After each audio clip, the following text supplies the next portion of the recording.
All right, good afternoon. This is Bonnie McFarland, and I'd like to welcome you to, as I said, day one of our two-day workshop. Today we're going to focus on school site council and advisory committees, and tomorrow we'll be looking at the school plan for student achievement.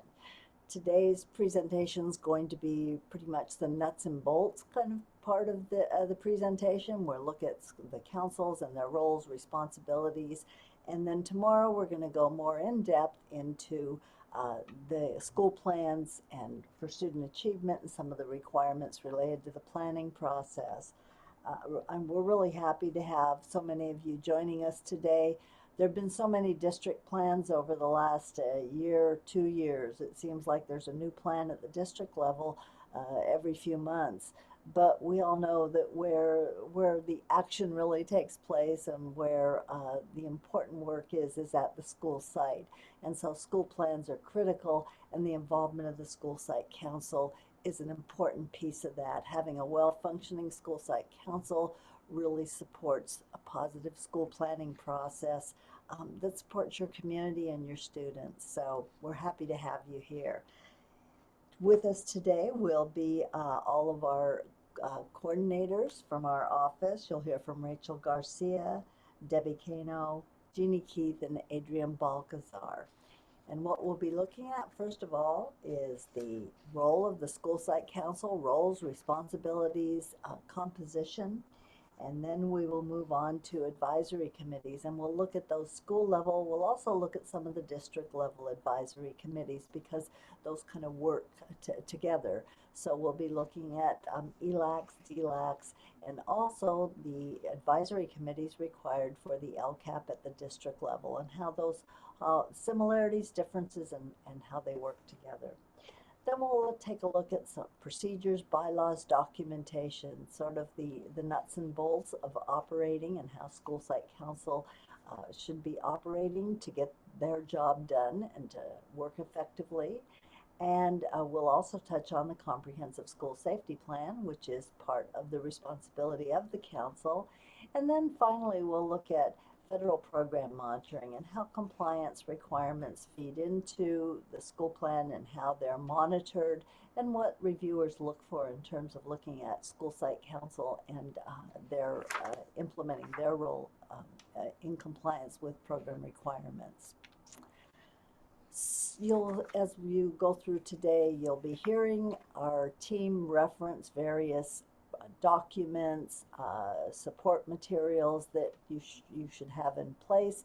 Many of you already have a lot of those, but we just wanted to let you know that we do have a school site council handbook available, and this is sort of the table of contents for that handbook. And within that, you'll find some sample materials, and the handbook comes with a flash drive that allows you to download various forms that might be helpful to you. So you can order the handbook if that's helpful to you on our website. Also on our website will be a copy of today's presentation. It's already posted, and I believe that is the link is included in the chat to the posting of today's presentation. And subsequent to the presentation, we will also be posting the recording of today's presentation. So if you have questions, please put them in the chat. Generally, sometimes we can answer them quickly and get to your questions, but often we know our folks ask challenging questions, and so we've generally provide a Q&A response, and we'll send that out to you with questions that don't get answered today. But please put your questions in the chat, and we'll either address them as we go, or we'll send out a Q&A to follow up. So I think that's all about what to expect. We'll be back again tomorrow with a second presentation focused on school plan, and that will be a little bit longer than today's. Today we're going from 2:30 to 4. Tomorrow we'll have an extra half hour, 2:30 to 4:30, because it's a little bit more in-depth presentation on the school planning process. So with that, I'm going to turn you over to Rachel Garcia, who's going to talk about the school site council. Rachel? Thank you, Bonnie. Good afternoon, everyone. In this section, we're going to be taking a look at School Site Council requirements, including responsibilities, composition, and selection requirements. Next slide, please. So the School Site Council is an elected group of school site representatives that includes parents, teachers, other school staff, and administration. At the secondary level, School Site Council also includes students. And the School Site Council is responsible for annually developing and updating the school plan for programs funded through the consolidated application. Next slide. In case you're not familiar with the consolidated application, it's also known as the CONAP, and it is an agreement between the LEA and the California Department of Education for the distribution of categorical funds. The CONAP has two parts: the spring submission, which is typically due in June of each year, and the winter submission, which is typically due in February. Part 1 in the spring documents participation in federal grant programs for the coming year and provides assurances that the LEA will comply with the legal requirements of each program. Part 2 in the winter contains LEA entitlements for each federally funded program. And the school plan budget pages must match the CONAP school site allocation pages in the winter submission. Next slide, please. So this slide shows the federal programs that are included and distributed through the CONAP. However, keep in mind your district or school may or may not participate in all of these federal programs. Most of what we will be referencing with regards to the School Site Council and the school plan has to do with the Title I program, as it is the only one that requires school allocations. The other federal programs listed are district allocations, although some districts may choose to allocate funds to school sites, but they are not required to do so. And currently, there are no state programs funded through the CONAP. Next slide, please. Per California Education Code, a school site council must be established if the school operates a program funded through the CONAP that requires a school plan for student achievement. So that would be for schools that receive Title I funds and operate a school-wide program. Schools identified for CSI, TSI, or ATSI under ESSA are also required to develop a school plan. The main responsibility of the School Site Council is developing the school plan for student achievement. And this includes annually reviewing and updating the contents of the plan, including proposed expenditures. Also approving and recommending the plan to the local governing board for approval. Monitoring the implementation of the approved plan, and annually evaluating the effectiveness of the plan. LEAs ensure in the CONAP that the school plan has been prepared in accordance with the law, that school site councils have developed and approved a school plan for each school participating in programs funded through the CONAP process, and that the school plans were developed with the review, certification, and advice of the school ELAC if required. Additionally, the School Site Council is responsible for annually developing the comprehensive school safety plan unless it's delegated to a school safety planning committee that meets specific ed code requirements. Next slide, please. The composition requirements for School Site Council members are established in Education Code 65000. The School Site Council in an elementary school shall be composed of two groups: school staff members and parent community members. And there must be parity or equal numbers of members across the school staff members and the parent community members. Here you can see that half of the School Site Council must be composed of school staff, which includes the principal or his or her designee, classroom teachers employed at the school, and other school personnel employed at the school who are not classroom teachers. The classroom teachers selected must also constitute the majority of the staff members. Given that classroom teachers have to make up the majority of the staff members on the council, the minimum number of teachers required is 3. The other half of the school site council must be composed of parents of students attending the school or other community members, other members of the school community. And again, per education code, the number of parents and/or community members selected must equal the number of school staff members selected. This means that the minimum number of school site council members at an elementary school is 10. So that would include the principal or his or her designee, 1 other school personnel, 3 classroom teachers, and then 5 parent and/or community members. Next slide, please. At the secondary level, the school site council must be composed of the school staff members group and the parent and/or community, and also student members group. The staff composition requirements for secondary schools are the same as the staff composition requirements for elementary schools. So again, the school staff members must include the principal or his or her designee, classroom teachers employed at the school, and other school personnel employed at the school who are not teachers. And then again, classroom teachers selected must constitute the majority of the school staff members group. The other half of the council composition at secondary schools includes parents of students attending the school or other members of the school community, and also includes students attending the school. The minimum number of school site council members for secondary schools is also 10. There used to be a requirement to ensure parity between parents, community members, and students, but that is no longer required.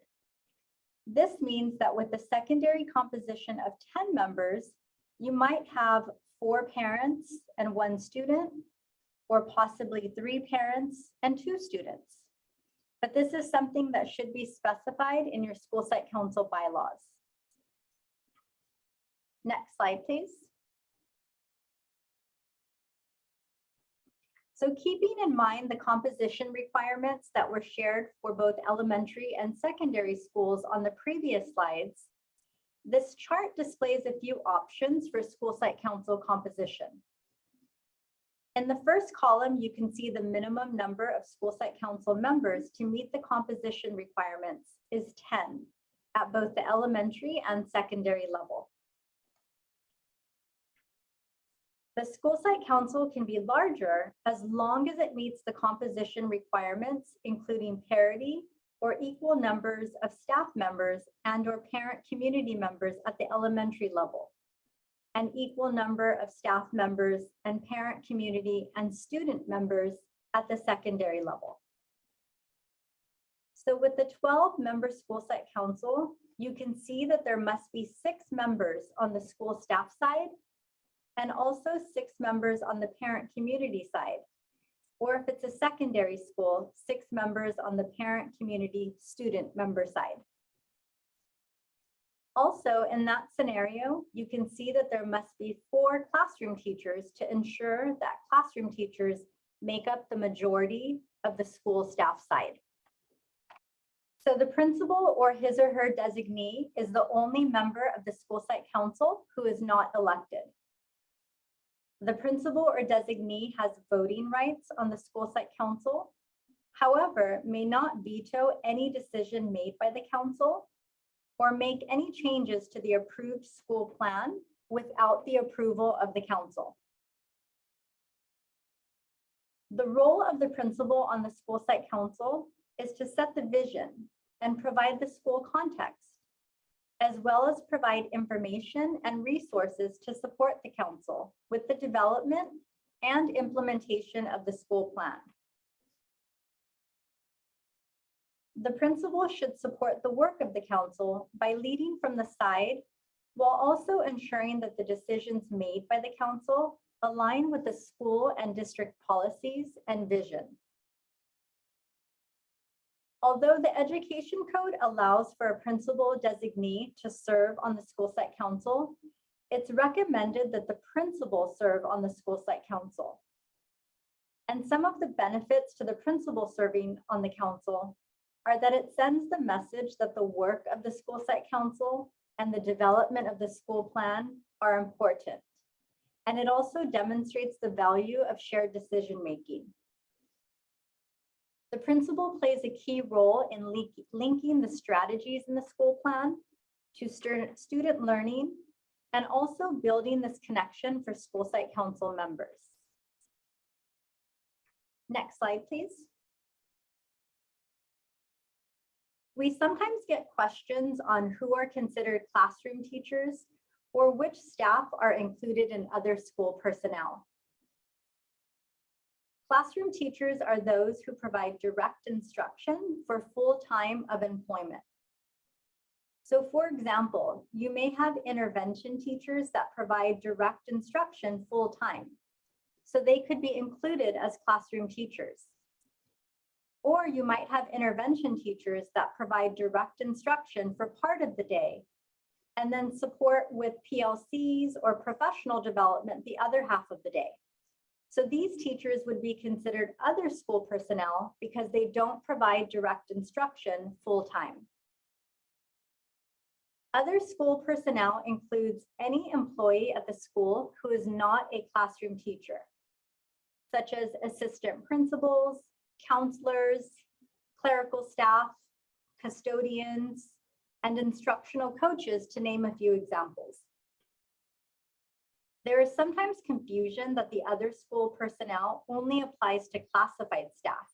And this is not the case because certificated personnel who are not classroom teachers, such as counselors, assistant principals, or instructional coaches, may serve in the other school personnel category. And your board policy or bylaws should address this so that it's consistent throughout all of the schools in the district.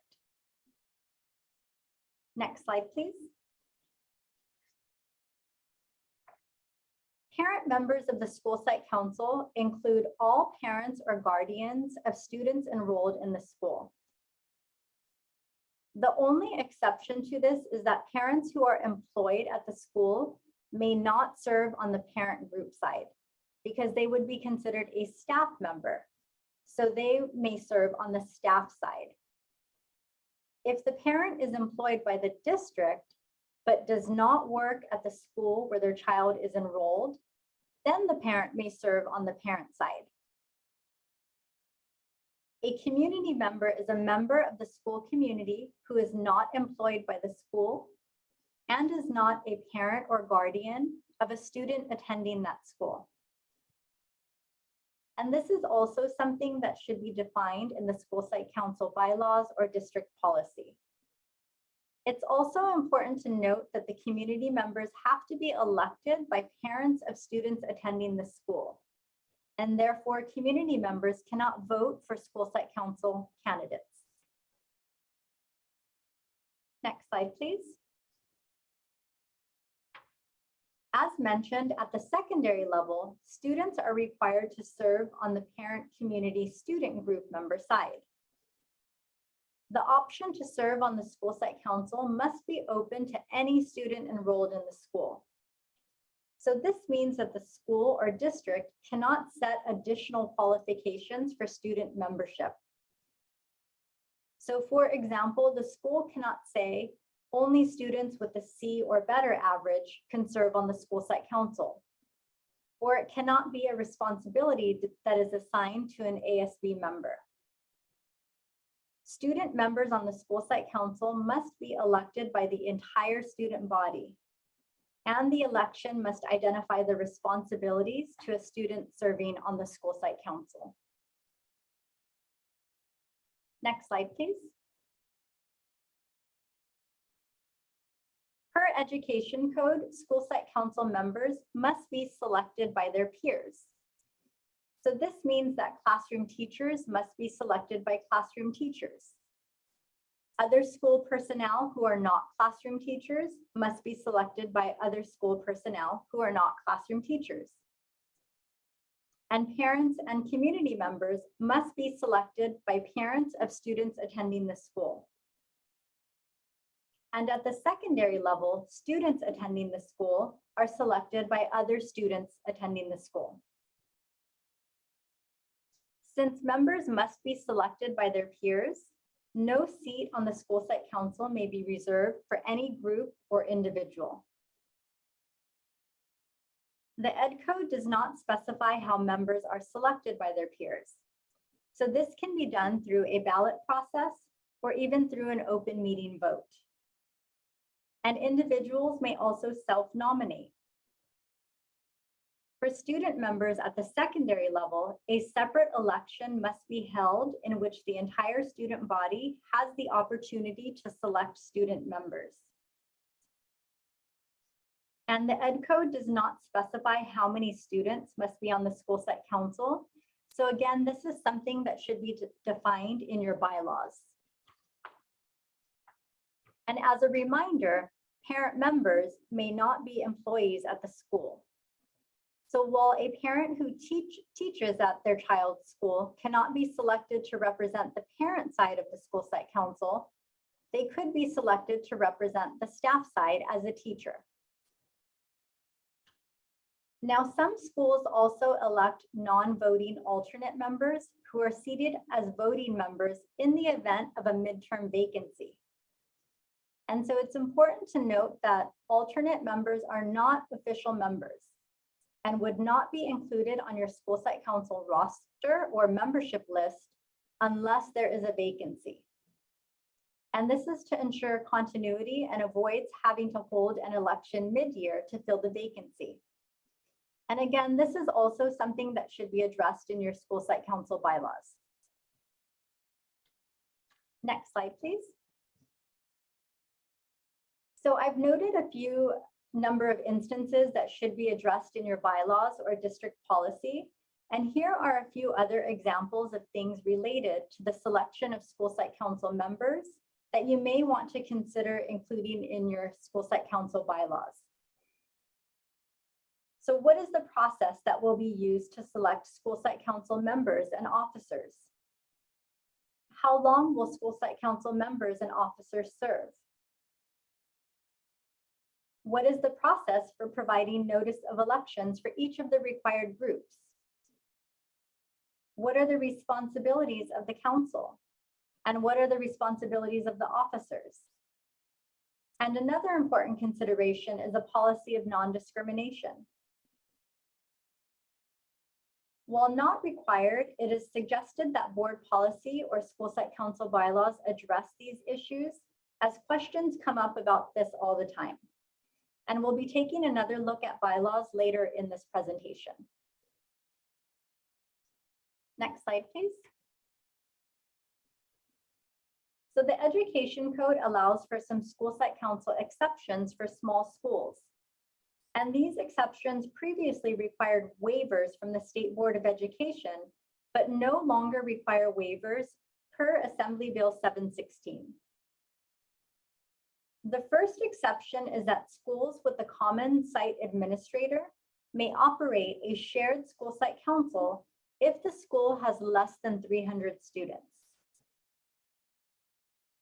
The second exception is that up to 3 schools with a combined population of less than 1,000 students may operate a shared school site council if the schools have a shared campus or if the schools have a geographic proximity to one another, as well as similar student populations. With both of these exceptions, shared school site councils must still meet the composition requirements that were just explained. Next slide, please. Another exception is that schools with fewer than 300 students may operate a school site council that has all of the following members: 1 principal, 1 teacher selected by teachers, 1 other school personnel selected by other school personnel, and 3 parents or community members selected by parents at the elementary level. Or if it's a secondary school, then 2 parents or community members selected by parents and 1 student selected by students. For this exception to occur, it requires approval from the local governing board and the local bargaining unit. Additionally, a school district governing board or county board of education may request on behalf of the school site council that the state board grant a waiver of any provision related to school site councils. Next slide, please. So training for school site council members is necessary to ensure that members understand their roles and responsibilities. This training needs to ensure the members understand their legal obligations and the requirements outlined in the education code for school site councils.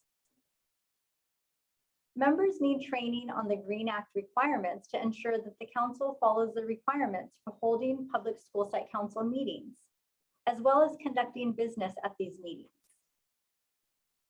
Other possible training topics include training on bylaws and meeting procedures, the Title I program and requirements for a school-wide program or a targeted assistance model, the purpose and use of state and federal program funds, how to analyze student achievement data, evidence-based instructional practices, and also monitoring implementation and evaluating the effectiveness of the school plan. The training topics really depend on the needs of the school site council in order to help them fulfill their legal responsibilities. So there might be other training topics that are not listed here, just depending on the needs of the school site council. And so that concludes my section. So now I will turn it over to Debbie. Great, thank you, Rachel. Okay, so we're going to go through advisory committees now. Next slide, please. So we're starting with the English Learner Advisory Committee, commonly referred to as ELAC. Per Ed Code 52176B, an ELAC must be established if a school has 21 or more English learners. And this is at any time in the school year. If you have 20 or 21st student enrolls and you didn't have an ELAC at that time of enrollment, you would have to constitute an ELAC at that point. ELAC has responsibilities that include advising the school site council on programs and services for English learners for inclusion in the single plan for student achievement, assisting in the development of school-wide needs assessments. They also need to give input for efforts to make parents aware of the importance of attendance, and the ELAC must have the opportunity to elect at least one member to the DLAC, or which we'll talk about in a bit. Next slide, please. ELAC selection and composition. The only selection requirement for ELAC is that the ELAC parents must be elected by the parent or guardians of English learners.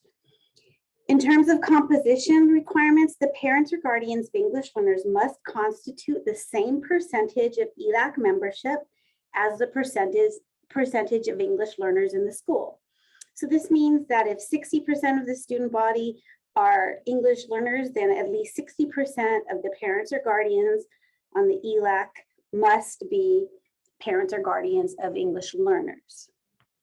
Parents or guardians of English only students or RFEP or IFEP students may serve on ELAC as long as the percentage requirement is met.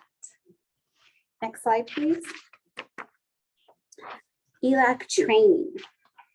ELAC members must receive annual training materials and training to assist them in carrying out their required advisory responsibilities. These trainings must be planned in full consultation with the committee members, which means that you should get their input and discuss what training needs they have identified or would like to have presented to them. ELAC must be trained on their roles and responsibilities. They should also receive training on the Green Act requirements, on bylaws and meeting procedures to ensure that members know how to conduct an effective meeting. It is also important to consider, what does the ELAC need to know or understand to advise on programs and services for English learners and the school plan? What do they need to know to assist in development of the needs assessment? So really going over what the function and purpose of a school plan might be necessary, understanding what services for English learners are, and understanding probably like reclassification. All of those things might be part of what needs to be trained for parents, and you will understand that in consultation from them. So again, training must be planned in full consultation, so it will be important to work with the committee to really determine what their needs are. Next slide, please. Delegating ELAC responsibility to another committee. So the ELAC may delegate its responsibility to another site level committee, such as the school site council, if the parents' composition of the ELAC composition is met. And there are specific steps that need to be taken in order for ELAC to delegate its responsibilities to another committee such as SSC. First, the ELAC must be elected and informed of its responsibilities. Then the ELAC may vote to delegate the responsibilities to SSC for a period no longer than 2 years. And the SFC would then need to be informed of the ELAC's responsibilities and vote whether they accept those responsibilities and will carry them out in conjunction with their SSC committee responsibilities. So then if they accept those responsibilities, they would be responsible for fulfilling the full legal requirements of both the SSC and the ELAC, and then documenting such fulfillment. After the specific period of time, not to exceed 2 years, an ELAC must be elected again, and that process then again repeated. Next slide, please. So what is a DLAC? The District English Learner Committee, Advisory Committee. So the DLAC is another required district level committee, and the DLAC is required when a school district has more than 50 English learners. The DLAC must be comprised of a majority of parents of English learners. So each school will have a school level ELAC, and then the DLAC would be comprised of the school level ELAC members who have been elected to serve as the member of the DLAC committee and to represent their school site. If a district has 31 or more ELACs, it may use a system of proportional or regional representation to minimize the membership, but I actually was at a school site, a district with 55 schools, but we just wanted to include everybody. It was kind of hard to determine how one school could speak for another. Just a little. Okay, next slide, please. DLAC responsibilities. The DLAC has specific advisory responsibilities to advise the local governing board, the tasks listed here on the screen, which may inform the training that the DLAC will need to fulfill their responsibilities.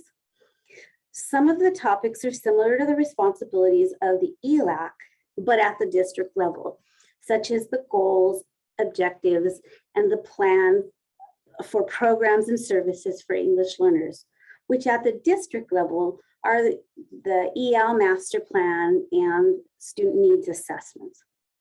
Also, if the DLAC serves, the DLAC serves as the English learner parent advisory committee for the LCAP development process. And the committee must then carry out the responsibilities for both DLAC and the LPAC advisory committee. Next slide. DLAC training. So the schools district will provide all members with the appropriate training materials and the training, which will assist them in carrying out their advisory responsibilities. Training must be planned again, just like ELAC. DLAC has to plan its training in full consultation with members. And example of training topics are roles and responsibilities, the Green Act, bylaws, the EL master plan, roadmap, so reclassification criteria, so those. And it's a good idea possibly to just kind of set that up as a training before ELACs. I used to like to schedule my DLAC before my ELAC, so then my ELAC folks were able to take those trainings and turn around and then train at their school sites. Made it a little easier, less planning. Next slide, please. The LCAP Advisory Committee. So the Ed Code requires LEAs to present the LCAP as part of the LCAP process to parent advisory committees, which must include parents of students, of English learners, foster youth, and low-income students. Every LEA will need to convene a parent advisory committee or PAC. For LEAs that have at least 15% ELs and at least 50 pupils who are ELs, they must additionally convene and present the LCAP to an English learner parent advisory committee, which is typically most likely the DLAC. There's no requirement to establish a new parent committee, and that's why most districts are going to use their DLAC to fulfill that responsibility. But it should be clear within the LEAs that the PAC and the EL PAC are two separate committees.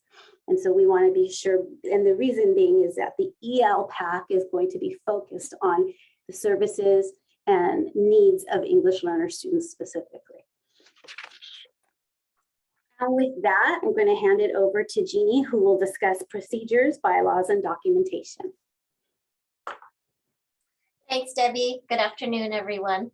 So procedures, bylaws, and documentation. In this section, we will briefly address the importance of having procedures and bylaws in place and the importance of maintaining adequate documentation. Next slide, please. So starting with bylaws. Many questions and disputes can arise regarding how the School Site Council, the English Learner Advisory Committee, or the District English Learner Advisory Committee operates and makes decisions. Many of these things are not specifically addressed in law. We often get calls when there's a disagreement on the council or something is called into question, and we are asked, what is the correct response? Our answer usually is to ask, what do your bylaws say? There are some basic things that should be included in bylaws, such as how vacancies are filled, what officers will your council have, and what role will the officers play. Additionally, your bylaws can outline duties of officers and council members and can include the process for how and when they are selected. Some things are included based on issues that have arisen in the past.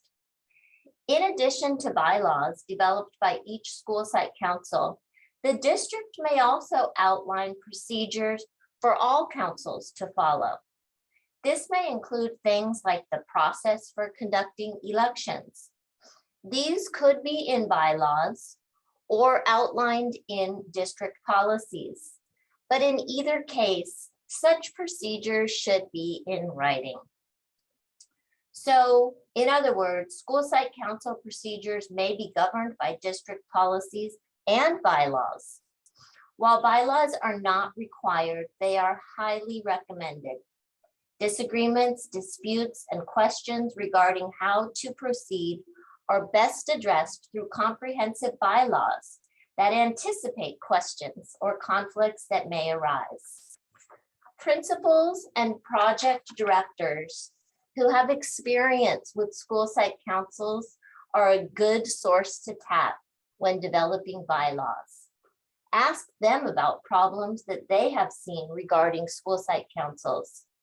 In most cases, these situations would have been resolved more smoothly if there had been bylaws in place addressing the issue. Next slide, please. So you've heard about the Green Act so far this afternoon, and some of the procedures that must be followed are included in the Ed Code are generally referred to as the Green Act. The Green Act applies to school site councils and advisory committees and is less stringent than the Brown Act that applies to official decision-making groups such as school boards. The Green Act includes requirements for public access, posting of meeting notices, and requirements for taking action.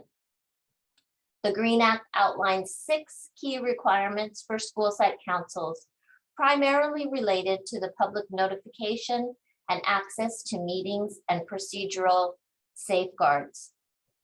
Any meeting by a council or committee shall be open to the public, and any member of the public shall be able to address the council or committee during the meeting on any item within the subject matter jurisdiction of the council or the committee.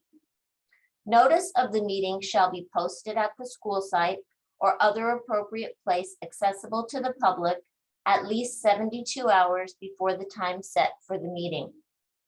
The notice shall specify the date, time, and location of the meeting and contain an agenda describing each item of business to be discussed or acted upon. The council or the committee may not take action on any item of business unless that item appeared on the posted agenda, or unless the council or committee members present by unanimous vote find that there is a need to take immediate action and that need for action came to the attention of the council or committee subsequent to the posting of the agenda. Questions or brief statements made at a meeting by members of the council, committee, or public that do not have a significant effect on pupils or employees in the school or school district, or that can be resolved solely by the provision of information, need not be described on the agenda as item of business. If a council or committee violates the procedural meeting requirements of this section, upon demand of any person, the council or committee shall reconsider the item at the next meeting after allowing for public input on the item. And then finally, any materials provided to a school site council shall be made available to any member of the public who requests the materials pursuant to the California Public Records Act. Next slide, please. Rules of order. To be effective, councils should follow some format of rules of order to provide parameters on how business will be conducted in their council. Many councils often follow Robert's Rules of Order or some variation of those rules. Rules of order should support the work of the council, and therefore they need to be clear and not overly burdensome. The rules should be understood by all and referenced in the bylaws. Part of the training for school site councils should be in meeting procedures. Because the school site council is a formal meeting, members should follow agreed upon procedures for conducting meetings. Robert's Rules of Order is a document most commonly used to guide the conduct of meetings. Although the full document is probably more than should be needed for school site council meetings, an abbreviated set of the rules, such as the sample provided in our notebook, should be used to guide the conduct of meetings.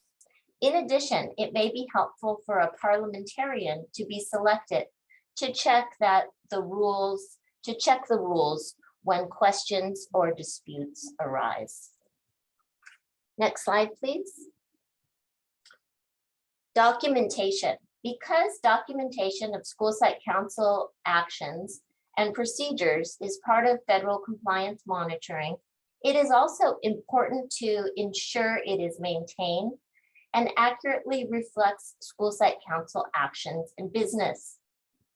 How the school site council annually evaluates the plan, how the school site council obtains input from the ELAC regarding the plan, are just a couple examples of some of the actions that should be reflected in the school site council agendas and related minutes. And how the processes and results of elections are documented is another example of what should be included in your documentation.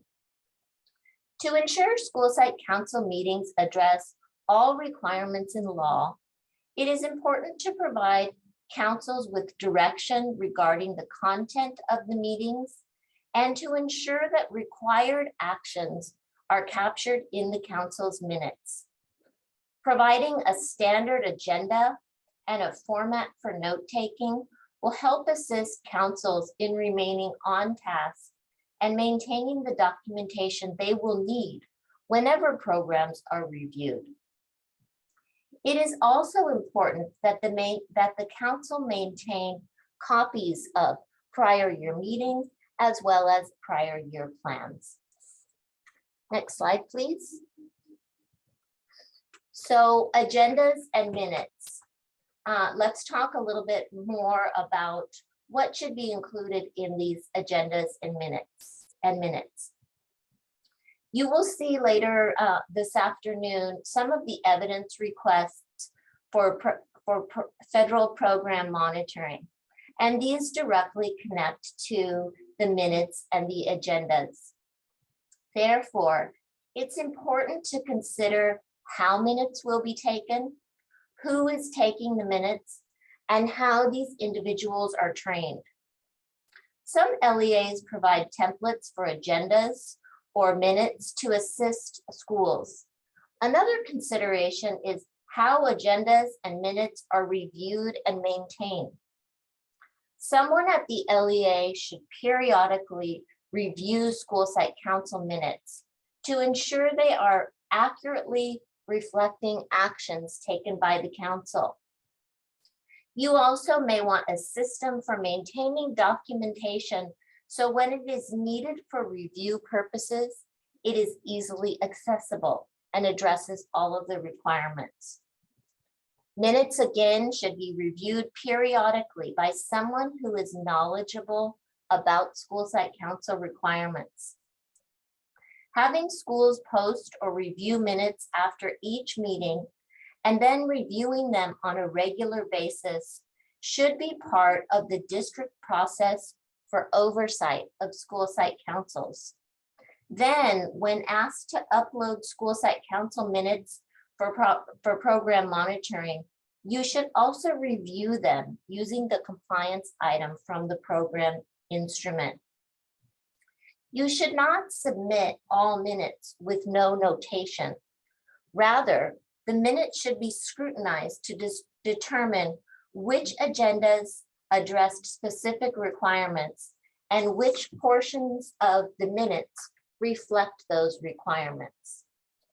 Prior to uploading the minutes, the section specifically addressing required school site council activities should be highlighted or otherwise noted to identify those portions of the meeting minutes. This brings into question who should take the minutes and what training or support they need to do the job effectively. Using a standardized note-taking format will help the secretary or note taker to capture important information. So given the importance of the minutes to program compliance, it may be advisable to have the school secretary or someone with experience taking minutes to be assigned to this important task. Next slide, please. As mentioned previously, many LEAs provide templates for agendas that may include some of the items noted on the slide. The minutes should reflect date, time, and place of meeting, roster of persons in attendance, pertinent actions and information, include all motions and whether they were adopted or rejected, should include for elections, the name of nominees and election results should be recorded. Additionally, the name of the secretary or recorder submitting the minutes should be included. And the minutes should reflect school site council or ELAC approval or approval with revisions. And the minutes should be kept on file for reference and review. Next slide, please. Many LEAs have found recently that it has been effective using a virtual format for school site council and ELAC meetings. And some are using a combination of both, where members log in virtually from a remote location or log in with some members of the council at the school site. In planning for virtual meetings, the following should occur. The agenda should be emailed and the virtual meeting link should be sent to all families and staff at least 72 hours prior to the meeting. It is important and necessary to ensure the email is translated into required languages. Ensure the email provides clear instructions on how to call into the meeting if video is not accessible and how to provide comments. And ensure it is clear in communication that public comments are strictly related to agenda items. Also consider translation needs for the virtual meeting and ensure that quorum is established by using a roll call and displaying the login of council members on the virtual platform. Next slide, please. When using a virtual meeting platform for school site council meeting or ELAC meeting, it is important to maintain documentation of this meeting.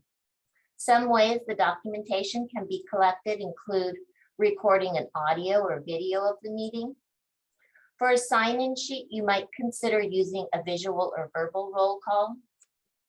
A council member may have the responsibility for taking a screenshot or printout of the participant gallery and attaching it to the minutes in lieu of a sign-in sheet. To document action taken by the council, you may consider documenting members' vote on action items in the chat and keeping a screenshot of the results to add to the meeting minutes. Additionally, you may consider collecting electronic signatures and following up with written signatures following the meeting.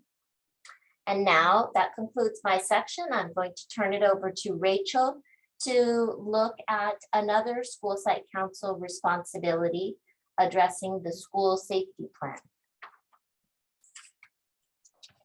Thank you, Jeannie. Next slide, please. So Education Code 32281A requires every kindergarten through grade 12 school, so that would include public and public charter schools, as well as community and court schools, to develop and maintain a comprehensive school safety plan to address campus risks, prepare for emergencies, and create a safe, secure learning environment for both students and school personnel. Some of the key requirements include that all school staff must be trained on the components of the school safety plan. And the plan must also be written and developed by the school site council. However, the school site council has the option to delegate this responsibility to a safety planning committee if the committee meets specific composition requirements that are specified in Education Code. So this would include members would be the principal or his or her designee, one teacher who is a representative of the certificated employee organization, one parent whose child attends the school, one classified employee who is a representative of the classified employee organization, and also other members may be included if desired. Another important requirement is that during the writing and development of the plan, The school site council or the safety planning committee must consult with a representative from a law enforcement agency, a fire department, and other first responder entities. Additionally, any updates to the plan must be shared with these entities. And it's important to note that the requirement to consult with the fire department and other first responder entities, in addition to law enforcement, became effective January 1st, 2019 through Assembly Bill 1747. Next slide, please.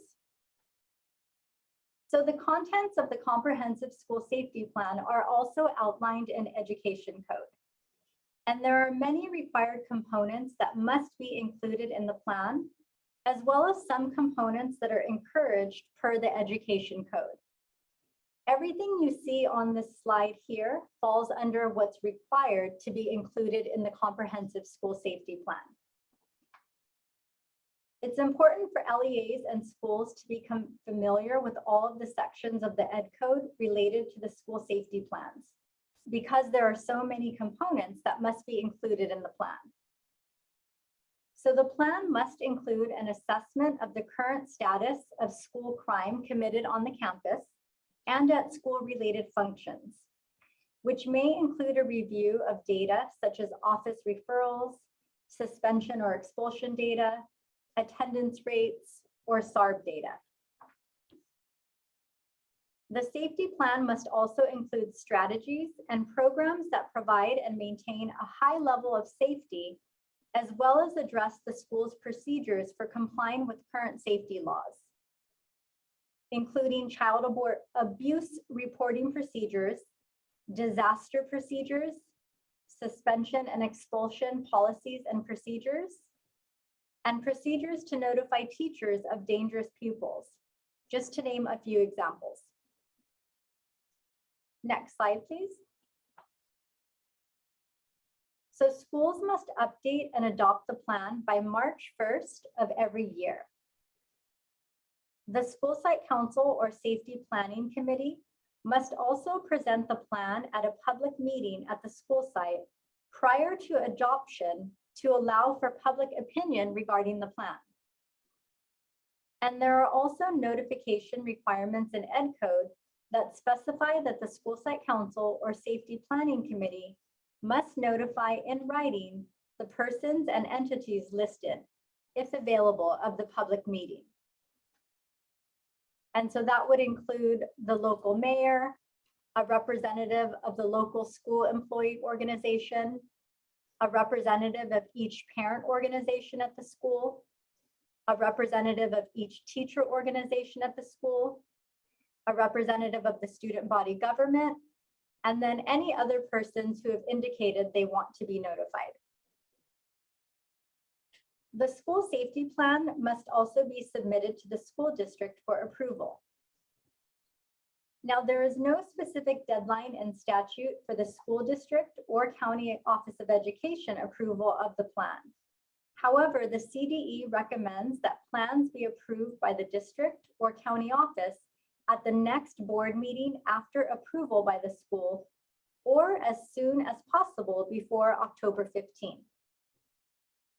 School districts and county offices must also notify the CDE by October 15th of each year of any schools that have not complied with the requirements for the Comprehensive School Safety Plan. Next slide, please. So the CDE has created a Comprehensive School Safety Plan tool to assist schools in developing and updating the school safety plans. And here you can see a screenshot of the first 2 pages of the tool, as well as a link to the document. The checklist includes the school safety plan requirements, as well as some suggestions and resources for some components of the plan.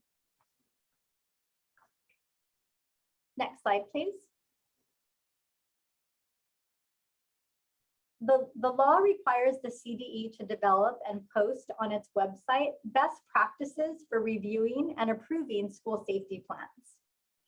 As a result, the CDE created this new webpage related to comprehensive school safety plans this past summer.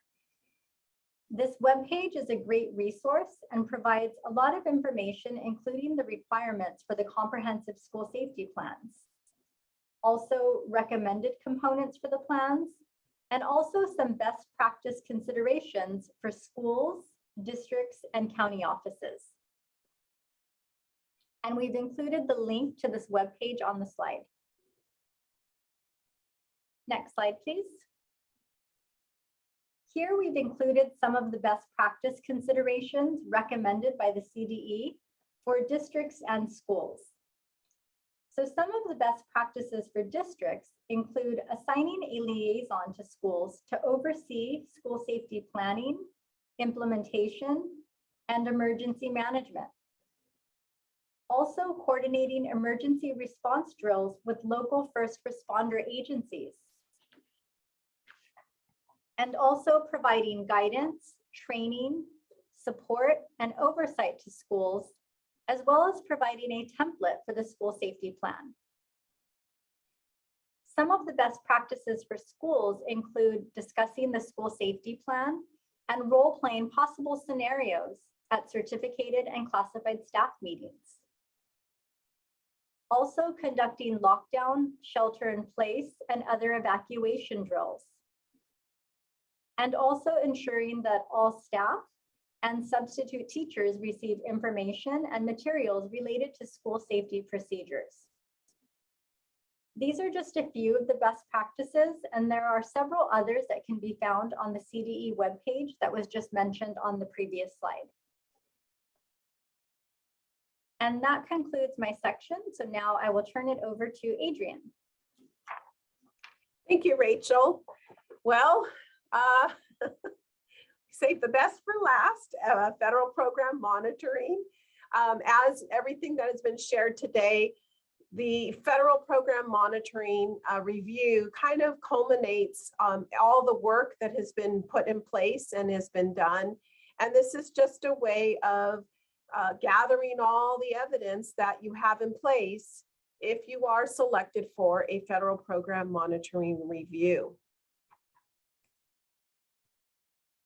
What is FPM, which is typically what federal program monitoring is called?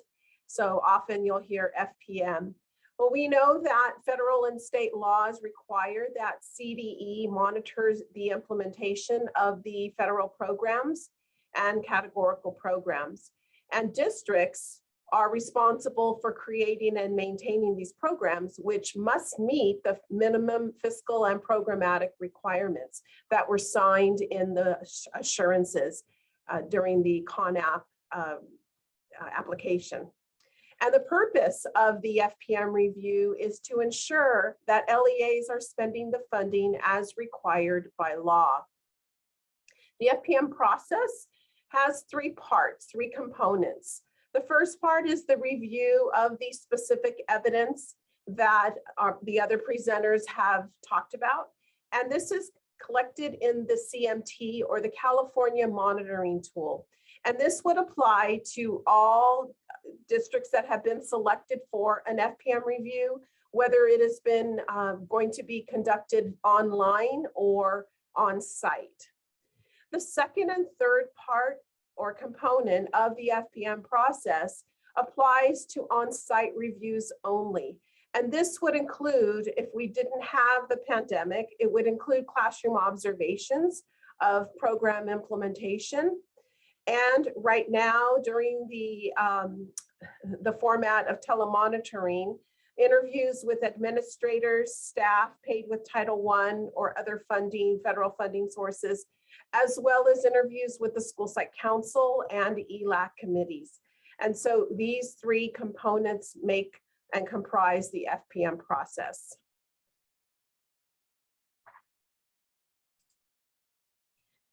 The selection of the on-site or online reviews is that all of the districts and charters are placed into one of four cohorts, and they're entitled cohort A, B, C, or D. And they alternate.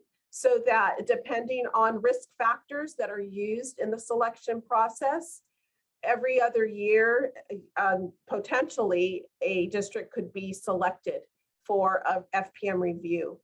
Currently this year, you can see in the column for the 21-22 school year that cohort B is conducting their FPMs online, and cohort D is having their FPM reviews on site. This is how, if you see here, we have compensatory education program instrument and EL program instrument. The FPM reviews requires evidence to be gathered and uploaded to the CMT for the FPM reviewers to see. The evidence that needs to be uploaded can be found in these FPM instruments. Each federal program has its own instrument, such as the compensatory education and the EL program. And the link at the bottom of the slide will take you to CDE's webpage that has all of the FPM instruments for download.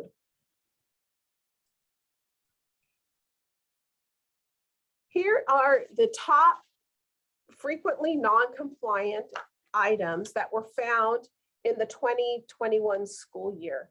There were approximately 135 reviews that looked at the compensatory education. So in looking at the Title I program, the top one found out of compliance was CE5, which is school site council composition. The second one that was most commonly found non-compliant is CE1, the district parent and family engagement policy. CE2, the school level parent and family engagement policy. CE19, the school site evaluation of program effectiveness. And CE10, allocations and reporting. And as you can see, the 4 out of the 5 non-compliant items involve parents and involve your committees. And so today we're going to take a closer look at those top 4. So looking at CE5, school site composition, the evidence that is being requested in this item is the records of the school site council peer selection, the school site council roster with membership categories, and the SP school plan. And just keep in mind that when you are uploading documentation, students' names must always be redacted before uploading into the CMT.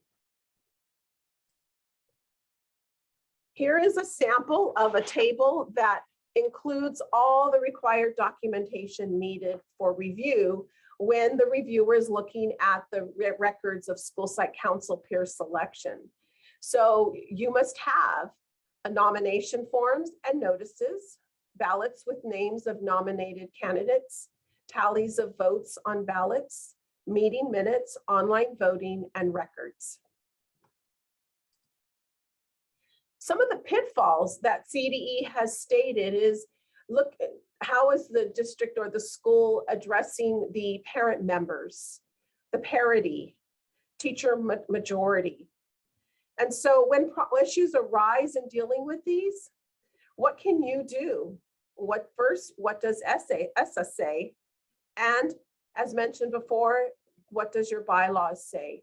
And this is why it's important that we do have bylaws in place to address these particular issues that come up in the school site council composition.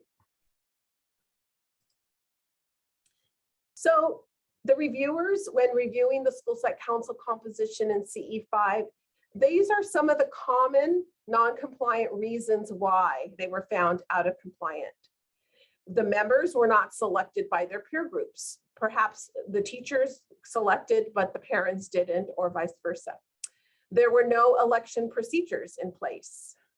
The election procedures were not followed. So although there was stated procedures, the evidence that was submitted does not substantiate that and ensure that the election process and procedures were followed.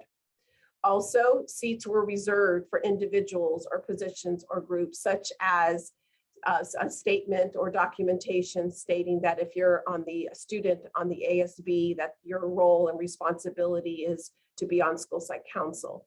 So again, that would be non-compliance. There was no written process for replacing members unable to fulfill their term. So that, again, bylaws are important to fulfill that.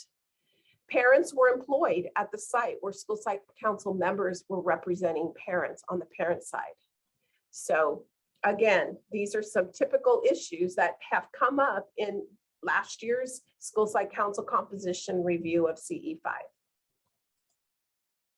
The next one that came up was CE1, which was the district level parent and family engagement. And the evidence that is needed for this particular FPM item is the joint development of the LEA parent and family engagement policy, the LEA parent and family engagement policy itself, the annual distribution of the policy, also the LEA Title I reservation, and the LEA's records of activities showing that you were building capacity for the parents and family engagement. The common reason for non-compliance was the parents, the actual policy didn't have all of the required elements, or there was no evidence showing that the policy was jointly developed with the various parent groups. Also, there was no evidence showing that it was annually distributed to the students served under the Title I Part A. Or there was no documentation detailing the Title I services that were provided for each reservation as indicated in CARS. And that last one seemed to be a common find where there was, I guess they're now requiring an actual document that details the services. And so that had a common finding because it was not uploaded.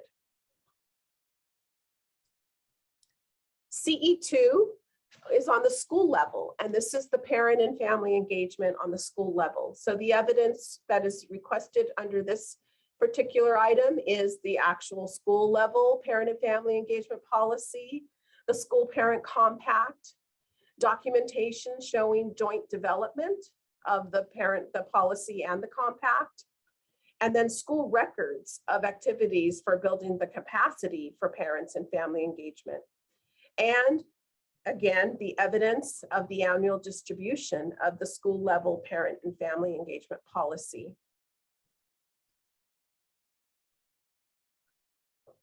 In CE2, you could be found non-compliant because if your policy does not have the required elements, or there was no evidence showing that the policy and the compact were jointly developed with parent groups, or that there was no evidence showing that the policy was annually distributed to the family and parents served under Title I Part A. And the fourth one that affects parents is CE19, which is the school site evaluation of program effectiveness.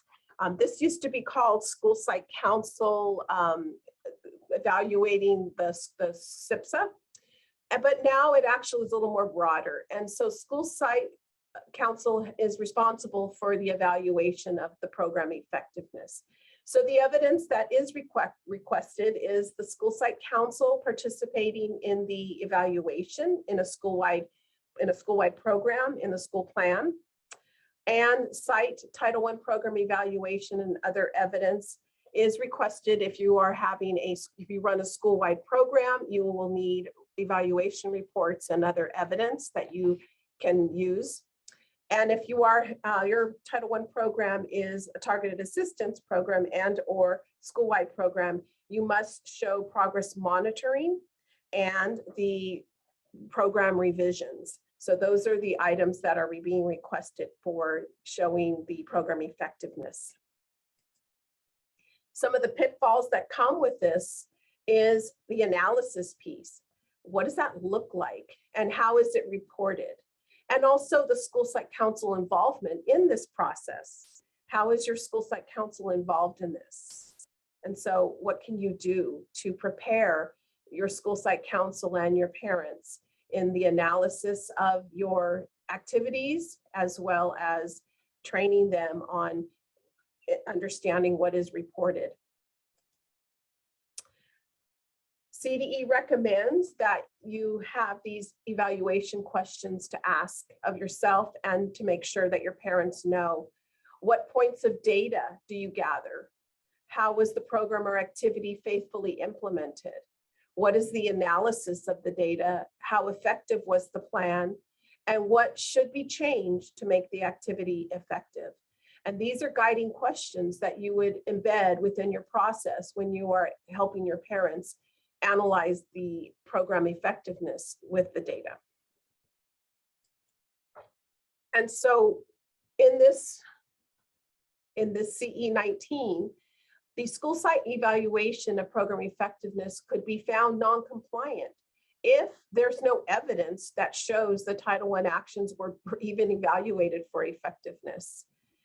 It needs to be explicitly stated the level of implementation for your actions, the supporting data. Are the actions moving forward in your plan modified, or are you adding new actions? It's the plan needs to show that it is a living document, that it is a continuous improvement. The second reason was there were no written documentation of the evaluation of the Title I activities. And so do you have in place a document that kind of summarizes the changes or the analysis that of your Title I activities that is can be uploaded as a standalone document? And then lastly, there was no evidence that the school site council was involved. Perhaps the school site council minutes didn't reflect this, the minutes. And usually where it all kind of the rubber hits the road is the interviews. This is where the parents, when they are asked, sometimes they're not quite aware of the evaluation process. So again, you want to make sure that your parents have the right vocabulary, terminology, that it's clear that the titles on your agendas are clearly stated, that you are evaluating the program effectiveness, that you are modifying actions, that you are adding new actions. So again, you want to have that congruence in conversation with your parents in written and in oral form. So some final thoughts. How are your parents and families engaged in your school activities today? How is your school site council involved in the development and monitoring and the revision of your school plan activities? And what would your evidence and interviews reflect? Would your parents and your teachers and your students, would they all be clear about their roles, their responsibilities, and the functions of everything today we've shared about? And so that concludes today's part 1 of the School Site Council training. We invite you to join us tomorrow for the school plans for student achievement. It will be, as Bonnie mentioned before, from 2:30 to 4:30 tomorrow. And these are the topics that we will be covering tomorrow in terms of this plan, school-wide programs, comprehensive needs assessment, evidence-based interventions, resource inequities, the steps to developing the school plan, and the CSI, TSI, and ATSI and school plans, as well as the LCAP and the SPSA. So we want to thank you today for joining us. If you have any questions, again, we ask you to place them in the chat and we will be answering them for you. Here's our contact information. And so we'll see you tomorrow.